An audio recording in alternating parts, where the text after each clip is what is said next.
عدل و انصاف قائم کرو، ظلم و ستم کی چکی کو پاش پاش کرو۔ یہ صدائے نیوزی لینڈ کرائسٹ چرچ کی جامع مسجد میں گونجا کرتی تھی صدر علی وقار۔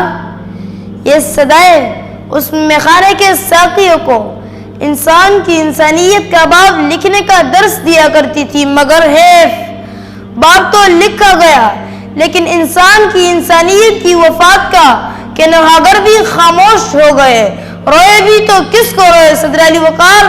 جب کرائسٹ چرچ پہ موجود انسان خدائے علم ازل سے پکار رہے تھے، اے خدا اس دھرتی کو سلامت رکھنا، لیکن انہیں کیا خبر کہ آج جنازہ اٹھنا ہے اس دھرتی کی سلامتی کا۔ صف ماتم بچھنی ہے ان 49 جانوں کے گھروں میں جو کسی کا مان، کسی کا چاند، کسی کا صاحبان تھے، پھر بندوق کی نال سے نکلنے والی لوہے کی گرم سلاخوں نے معصوم جانوں کے سینوں کو چیرا تو زمین کانپ اٹھی، ہائے میں جنازہ بن گئی۔ ارے کہاں ہے ارض و سما کا مالک جو چاہتوں کی رگیں کورے دے؟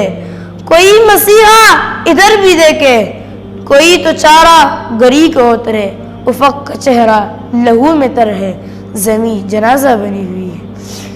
انسان جب انسانیت کے حدود پار کرنے لگے تو زمین جنازہ بن جاتی ہے۔ صدر علی وقار کے بعد فورس کے کنارے پڑے بچے کی تڑپتی لاش سلامتی کونسل کے دروازوں پر دستک دیتی رہی، مگر قاتل انسانیت اقوام متحدہ صرف مگرمچھ کے آنسو بہاتی رہی۔